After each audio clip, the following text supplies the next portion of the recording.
జై తెలుగుదేశం, జై తెలుగుదేశం, జై తెలుగుదేశం, జోహార్ ఇండియా,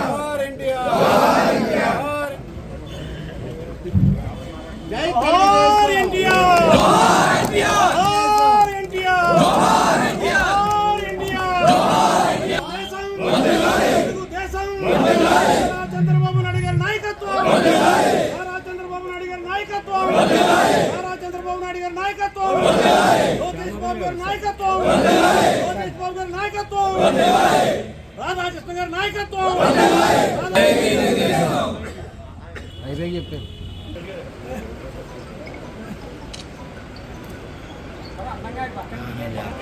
జోహార్ లోకేష్ నాయకత్వం, లోకేష్ నాయకత్వం. జై తెలుగుదేశం, జై తెలుగుదేశం, జై తెలుగుదేశం.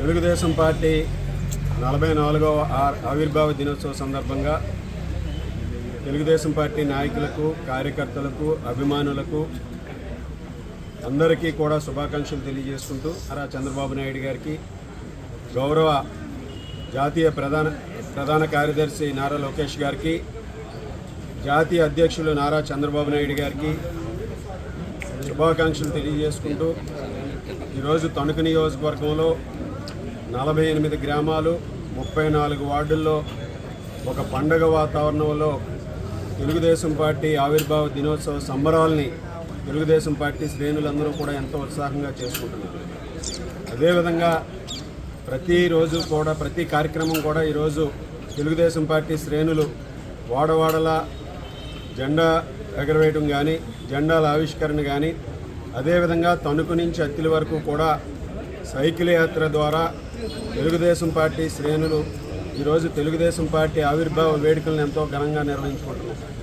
బడుగు బలహీన వర్గాల కోసం తెలుగువారి ఆత్మ గౌరవ నినాదంతో ఏర్పడినటువంటి పార్టీ తెలుగుదేశం పార్టీ. స్వర్గీయ నందమూరి తారక రామారావు గారు రాజకీయాల్లో అరంగేట్రం చేసి కేవలం 9 నెలల్లో తెలుగుదేశం పార్టీని అధికారంలోకి తీసుకొచ్చి బడుగు బలహీన వర్గాలకి, విద్యావంతులకు, యువకులకు రాజకీయ అవకాశాలు కల్పించి అనేక దిగువ మధ్యతరగతి పేద ప్రజల్ని నాయకులుగా తయారు చేసి రాజకీయ అవకాశాలు ఇచ్చి అలాగే శాసనసభ్యులుగా, మంత్రులుగా చేసినటువంటి ఘనత తెలుగుదేశం పార్టీ. స్వర్గీయ నందమూరి తారక రామారావు గారు అనేక సంక్షేమ కార్యక్రమాల్ని, విప్లవాత్మకమైనటువంటి పథకాలని అమలు చేసి ప్రజలందరికీ కూడా ఈరోజు అనేక సంక్షేమ కార్యక్రమాలను అమలు చేసినటువంటి ఘనత తెలుగుదేశం పార్టీకి దక్కుతుంది. ఆ రోజు ఢిల్లీకి వ్యతిరేకంగా ఆత్మగౌరవ నినాదంతో ఏర్పడినటువంటి పార్టీని తరువాత కాలంలో తెలుగువారిలో ఆత్మవిశ్వాసం నింపే విధంగా ఐటీ రంగాన్ని రావటం కానీ, వివిధ రంగాల్లో తెలుగువారి ముద్ర వేయటంలో కానీ గౌరవ ముఖ్యమంత్రి తెలుగుదేశం పార్టీ జాతీయ అధ్యక్షులు చంద్రబాబు నాయుడు గారి యొక్క పరిపాలన దక్షత మనందరికీ కూడా తెలుసు. చంద్రబాబు నాయుడు గారి నాయకత్వంలో తెలుగుదేశం పార్టీ పటిష్టంగా ఈరోజు 44 సంవత్సరాలుగా విజయాలు, అదేవిధంగా ఓటమిలకి వెరవకుండా అధికారంలో ఉన్నా లేకపోయినా ప్రజల పక్షాన పోరాడుతూ ప్రజా సంక్షేమం కోసం పనిచేస్తున్నటువంటి పార్టీ తెలుగుదేశం పార్టీ. ఈరోజు కార్యకర్తే అధినేతగా అదే నినాదంతో ముందుకు వెళ్తున్నటువంటి మా యువ నాయకులు లోకేష్ గారి నాయకత్వంలో కార్యకర్తల సంక్షేమ నిధిని ఏర్పరిచి కార్యకర్తల సంక్షేమాలన్నీ కూడా ఈరోజు అన్ని విధాలుగాను కూడా అండగా నిలబడే విధంగా కూడా ఈరోజు తెలుగుదేశం పార్టీ కార్యకర్తల సంక్షేమాన్ని ముందుకు తీసుకువెళ్తున్నటువంటి నాయకులు లోకేష్ గారు.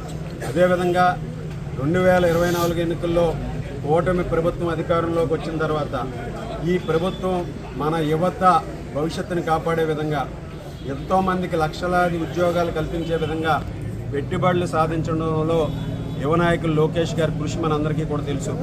ఈరోజు లోకేష్ గారు కృషితో దేశ విదేశాల్లో ఉన్నటువంటి ప్రముఖ సంస్థలు మన ఆంధ్రప్రదేశ్లో పెట్టుబడులు పెడుతున్నాయంటే దానికి కారణం చంద్రబాబు నాయుడు గారి యొక్క బ్రాండు సిబిఎన్ అనే 3 అక్షరాలు. ఆ విధంగా తెలుగుదేశం పార్టీ అధికారంలో ఉంటే ఎప్పుడూ కూడా అభివృద్ధి సంక్షేమంతో ఒక సుపరిపాలన అందించడం, అదేవిధంగా ప్రతిపక్షంలో ఉన్న రాష్ట్ర ప్రజలకు అండగా ఉండటం, ఎక్కడ ఉన్నా సరే ప్రపంచంలో ఉన్నటువంటి తెలుగువారందరూ కూడా బాగుండాలి, తెలుగువారందరూ కూడా ఈరోజు అభివృద్ధి పదంలో నడవాలని ఆకాంక్షించే పార్టీ తెలుగుదేశం పార్టీ. ఈరోజు తణుకు నియోజకవర్గంలో కూడా దాదాపు 44 సంవత్సరాలుగా తెలుగుదేశం పార్టీ జెండా మోస్తూ తెలుగుదేశం పార్టీకి అండగా నిలబడినటువంటి కార్యకర్తలందరికీ కూడా పేరు పేరున శిరస్సు వంచి ధన్యవాదాలు తెలియజేస్తూ లోకేష్ గారి నాయకత్వం.